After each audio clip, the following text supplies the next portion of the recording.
नमस्कार, स्वागत है। आज के शब्द ज्ञान में हम देखेंगे वाक्यांश के लिए सार्थक शब्द। आज देखेंगे अंकुश।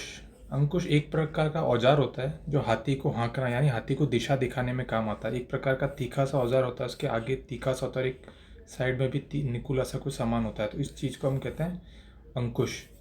तो हाथी को हाँकने या लोहे का तीखा औजार होता है अंकुश। कुछ इस तरह से दिखता है वो। ठीक है, आगे देखेंगे हाथी को हाँकने वाला जो व्यक्ति है उसे होता है महावत कहते हैं एक, और एक महोत भी कहते हैं कहीं कहीं, और हाथीगार भी कहते हैं। धरती और स्वर्ग। धरती और स्वर्ग क्या, तो है धरती और आकाश के बीच का स्थान है, उसे हम क्या कहेंगे, अंतरिक्ष। ठीक है।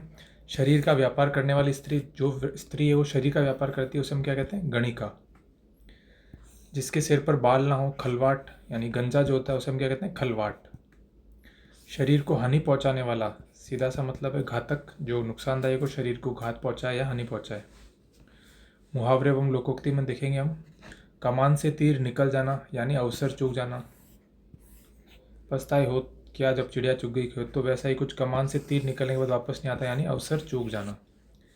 कलई खुलना। कलई खुलना का मतलब होता है किसी गलत बात का पता चलना या किसी की पोल खुलना, उसे हम कहते हैं कलई खुलना।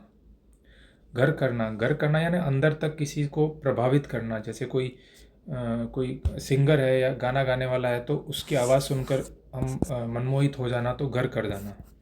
तो पूर्णतः रच बस जाना। जहाँ फूल वहाँ कांटा, जहाँ अच्छाई होगी वहाँ बुराई होगी। झूठ के पैर नहीं होते, यानी झूठ जो है अधिक दिन तक नहीं चलता, पकड़ा जाता है, इसलिए ये लोकोक्ति हम इस्तेमाल करते हैं, झूठ के पैर नहीं होते। आज के शब्द युग में देखेंगे हम अपकार। अपकार बुराई, और उपकार होता है भलाई करना।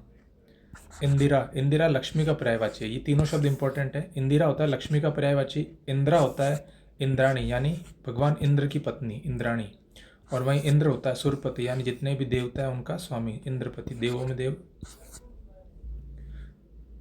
या फिर इंद्र सुरपति। करण। करण का मतलब होता है कार्य करने का कोई साधन होता है, उसे हम कहते हैं करण। वहीं करण होता है कान। अनित्य।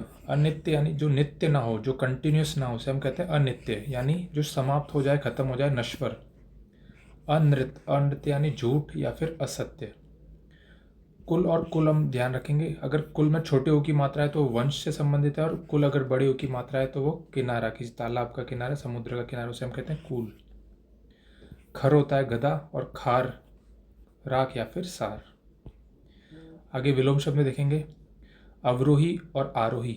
अवरोही होता है डिसेंडिंग ऑर्डर यानी ऊपर से नीचे की ओर या घटते क्रम में, और वहीं आरोही होता है असेंडिंग ऑर्डर, नीचे से ऊपर की ओर बढ़ते क्रम में। तो ये शब्द ध्यान रखिएगा, आरोही और अवरोही अक्सर कंफ्यूज करते हैं दोनों शब्द। निरामिष भोजी यानी जो मांस नहीं खाता उसे हम कहते हैं निरामिष भोजी, और वहीं आमिष भोजी यानी मांस खाने वाला व्यक्ति। उपचार। उपचार यानी एक तो हम कह सकते हैं कि व्यवहार अच्छा होना, या फिर इलाज के लिए भी शब्द यूज होता है उपचार, किसी बीमारी के इलाज के लिए उपचार। वहीं इसका विलोम अपचार। अपचार यानी व्यवहार अच्छा ना होना, बुरा व्यवहार, अपचार। आलसी। आलसी सीधा शब्द है, इसका आलस होना, और वहीं इसके विलोम हो जाएंगे कर्मठ, कार्य करने वाला, या कर्मण्य। उन्मुख होता है किसी की और मुंह करके या फिर किसी और की तरफ आशा की नज़र से देखना, तो वह कहते हैं उन्मुख, किसी को प्राप्त करने के लिए आशा की नज़र से देखना। या विमुख, इसका विलोम हो जाएगा किसी से मुंह फेर लेना या फिर उसकी ज़रूरत ना होना, तो विमुख, उसके लिए हम यूज़ करेंगे। आज के पर्यायवाची शब्द घाव। घाव में एक हम नासूर शब्द जरूर याद रखेंगे, फोड़ा, नासूर या फिर व्रण। घी। घी के पर्यायवाची भी इंपॉर्टेंट है। कलश। ये चारों अलग अलग है, अब कलश का मतलब कुछ और भी होता है, इसमें घी भी होता है। जैसे कलश हम जानते हैं, लोटे को भी कलश कहते हैं और घी को भी कलश कहते हैं, वैसे कुंभ, कूट और घृत। गौरव। गौरव के पर्यायवाची हम देखेंगे गुरुता, बड़प्पन, महत्व, मान और सम्मान। ठीक है। ग्वाला। अहिर और आबिर हम जानते हैं कि यादव वंश की है जातियाँ, अहिर और आबिर। गौपालक थे वो, अहिर और आबिर। इसके अलावा गौ को पालने वाला, गौपालक, चरवाहा और दूध वाला।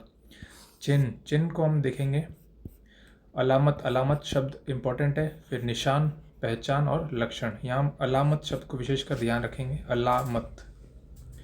आज की पारिभाषिक शब्दावली। डिसबर्समेंट। डिसबर्समेंट का मतलब होता है संवितरण, यानी वित्तीय पैसों का जो है वितरण किया जाना, किसी भुगतान किया जाना, उसे हम कहते हैं संवितरण, वित्तीय वितरण।